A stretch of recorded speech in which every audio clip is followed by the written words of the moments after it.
आज विधानसभा के अंदर प्राइवेट मेंबर डे होने के नाते बिजनेस ऑलरेडी जो लिस्टेड था उस पर कार्रवाई होनी थी, लेकिन बहुत विचित्र लगा हमें जब उस बिजनेस में जिस बात का जिक्र नहीं था वो भी वहाँ पर उनने करने की कोशिश की। जो श्वेत पत्र का आप जिक्र करते हैं, हमें मालूम था कि ये श्वेत पत्र इस सत्र में लाने की बात कह रहे हैं, लेकिन प्राइवेट मेंबर डे जिस दिन होता है उस दिन कोई भी कार्रवाई जो लिस्टेड बिजनेस होता है उसके अतिरिक्त नहीं होता है।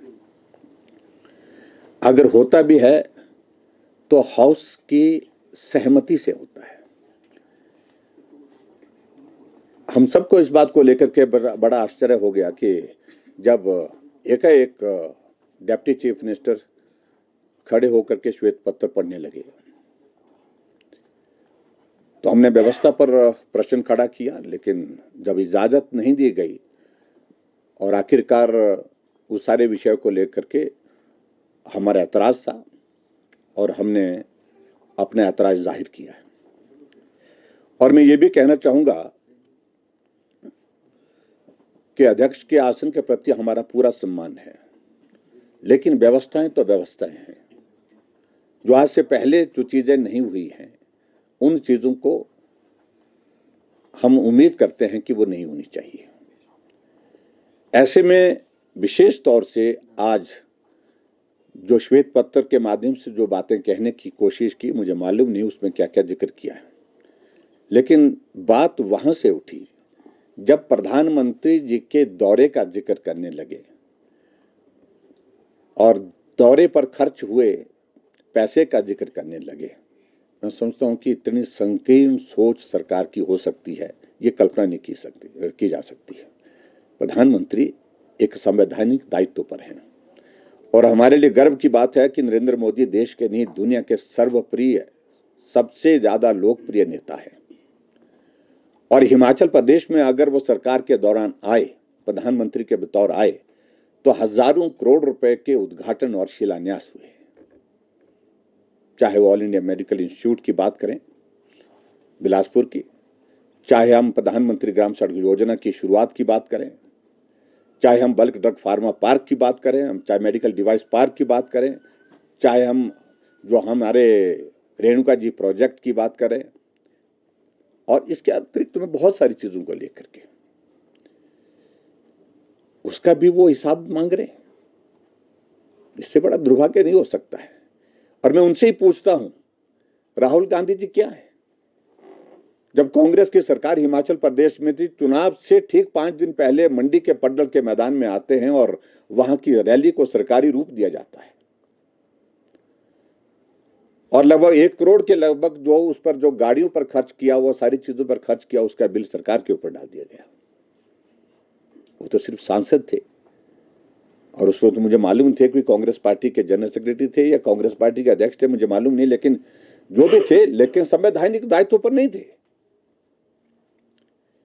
और ऐसे में सारी चीज को इस तरह से कंपेयर करना ये बहुत ही दुर्भाग्यपूर्ण और बहुत, जिसको मैं कह सकता हूं, घटिया मानसिकता, घटिया सोच है। और जहां ऋण की बात कह रहे हैं, क्या ये हमको एनओसी दे करके गए थे कि भाई को पूरा क्लियरेंस दे करके गए थे कि अब कोई बिल नहीं बचा है पुराना? लगभग 50,000 करोड़ रुपए का ऋण कांग्रेस पार्टी जाते जाते भारतीय जनता पार्टी की सरकार आने से पहले हम पर छोड़ गई थी। देनदारियां, ऋण की बात कर रहा हूं मैं, देनदारी अलग से, वो हमने कैलकुलेट ही नहीं की। हमने इतना सोचा ही नहीं कि भाई ये भी सारी चीजें कैलकुलेट करनी है। और जितना ऋण वीरभद्र सिंह जी ने अपने कार्यकाल 5 वर्षों में लिया, उससे कम ऋण हमने 5 वर्षों में लिया है, कोविड के दौर के बावजूद भी।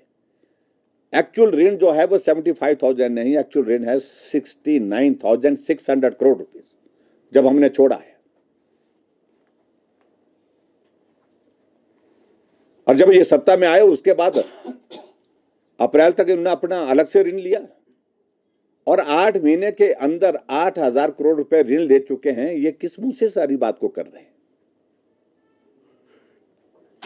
इसलिए हमारा ऐतराज था ये अनावश्यक रूप से इस प्रकार से जो आप बात कह रहे हैं ये सत्य नहीं है, आंकड़े झूठे हैं। और कोई भी श्वेत पत्र होता है, कोई भी श्वेत पत्र होता है, उसमें प्रमुख रूप से कम लगातार 3 बार की सरकारों का दौर निकाला जाता है और कंपैरिजन किया जाता है, और उसके माध्यम से कहाँ ज़्यादा खर्च हुआ, कहाँ कम खर्च हुआ, उसका कंपैरिजन करने के बाद एक जो है उसका जिस्ट बनता है, तो वो बनता है 5 साल की बीजेपी की सरकार पर श्वेत पत्र। ये राजनीतिक मकसद के साथ बातें करी है, राजनीतिक मकसद के साथ इन्होंने सारा ये श्वेत पत्र लाने की कोशिश की है, और मैं इस श्वेत पत्र को सिरे से खारिज करता हूं, और इसका कोई अर्थ नहीं, कोई औचित्य नहीं है। सिर्फ राजनीतिक मकसद के साथ जो बातें कह रहे हैं, इनका राजनीतिक मकसद से ही, राजनीतिक दृष्टि से ही हम जवाब देंगे।